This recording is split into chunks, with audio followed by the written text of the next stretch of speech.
What if I told you the biggest hip-hop collaboration of our generation already existed, and we were never supposed to hear it? Imagine this for a second. J. Cole, Drake, Kendrick Lamar, not just on one song, but multiple records. Songs that could have changed hip-hop history forever. Songs that might have unified the so-called Big Three one last time before everything fell apart. But instead of becoming legendary, these tracks were quietly buried, scrapped, erased from existence. And the reason why? It's way darker and way more calculated than most people realize. We're breaking down why J. Cole's long-promised album, The Fall Off, still hasn't dropped, how Drake played a bigger role than fans want to admit, and why Kendrick Lamar's response on Like That suddenly makes perfect sense when you see the full timeline. Stick with me, because once you hear how all of this connects, you'll never look at the Big Three the same way again. Before we go further, support me by liking this video and subscribing to this channel. It helps a lot. This whole conversation exploded after a recent discussion on the Rory and Mal podcast. And before you roll your eyes, hear me out. According to Mal, both Drake and Kendrick Lamar originally had 2 features each on J. Cole's The Fall Off. Not 1, 2 apiece. Let that sink in. Mal straight up said that The Fall Off had to be reworked entirely because of those features. And that's why the album never came out in its original form. Now, whether you like Rory and Mal or not, one thing is undeniable.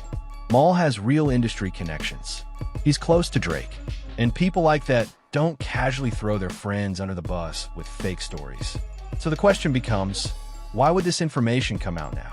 And more importantly, who benefits from this narrative being pushed? For years, J. Cole tried to present himself as the neutral party, the peacekeeper, the bridge between Kendrick Lamar's artistic integrity and Drake's commercial dominance. But hip-hop doesn't reward neutrality. By aligning himself closer and closer with Drake, tour appearances, public praise, shared moments on stage, Cole wasn't staying neutral. He was choosing a side, whether he admitted it or not. And in doing so, he slowly began pushing Kendrick out of the picture. Not directly, not aggressively, but subtly through silence, positioning, and optics. In a culture built on competition and authenticity, that kind of passive alignment is just as loud as a diss track. To understand why Kendrick Lamar was ever part of The Fall Off, you have to go back, way back, to 2018. That's when J. Cole first introduced the idea of The Fall Off through tracks like 1985 on KOD. That song wasn't just about Lil Pump. It was a warning about the deterioration of hip-hop culture. At that same time, Kendrick Lamar was already positioning himself as a cultural gatekeeper, calling out industry corruption, questioning artistry, preparing for bigger conflicts that hadn't fully surfaced yet. Back then, Cole and Kendrick were aligned. TD and Dreamville were cool. They were in studios together. And creatively, they were speaking the same language. Fast forward to 2018 to 2019, and we start seeing real proof of that alignment. Revenge of the Dreamers 3 drops, and on Under the Sun, we hear a glimpse of what a modern Kendrick and Cole collaboration could sound like. Kendrick's presence wasn't dominant, but it was intentional, reflective, critical, almost prophetic. That alone suggests something bigger was happening behind the scenes. It's highly likely Kendrick and Cole recorded multiple tracks during this era, tracks that Cole held on to, waiting for The Fall Off to be the perfect home for them. These weren't rushed features. They were planned statements.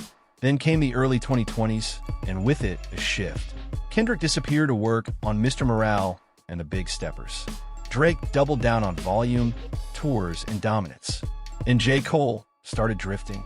By 2022 and 2023, Cole wasn't just collaborating with Drake.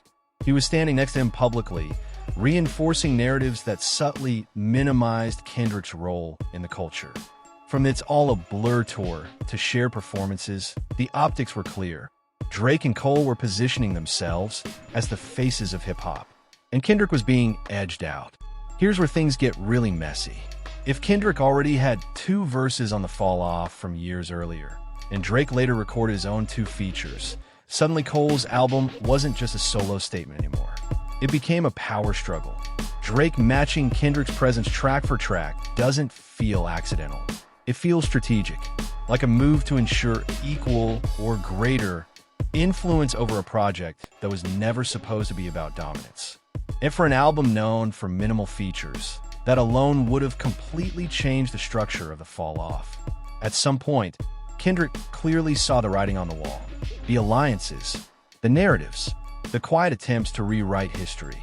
So when Like That dropped, it wasn't random. It wasn't impulsive. It was calculated retaliation. That verse wasn't just aimed at Drake. It was aimed at the entire idea that Kendrick could be sidelined while others control the culture. And once that line was crossed, there was no turning back. Now here's the part nobody wants to talk about. Drake released music. Kendrick dominated the year. But J. Cole? He's been frozen. Unable to release the Fall Off without reopening wounds. Unable to clear verses. Unable to reconcile competing egos that he helped put in the same room. By trying to bring everyone too close while allowing subtle power plays to happen, Cole boxed himself into a corner. And now he's paying the price. The idea of the Big Three was always fragile. 3 artists with completely different philosophies. 3 visions of success that could never truly coexist. Kendrick values legacy and cultural impact. Drake values dominance and numbers. Cole wanted balance, but balance doesn't survive in a war. Once sides were chosen, the collapse was inevitable. Here's the uncomfortable truth. This wasn't just Drake versus Kendrick, and it wasn't just Cole caught in the middle. This was about control of hip-hop's future, and Kendrick Lamar walked away with it. While others scrambled to protect optics and alliances, Kendrick doubled down on artistry, and the culture rewarded him for it. So where does that leave us now? Lost collaborations, a shelved album, a fractured Big Three, and a reminder that in hip-hop, you can't stand halfway between truth and power. I want to know what you think.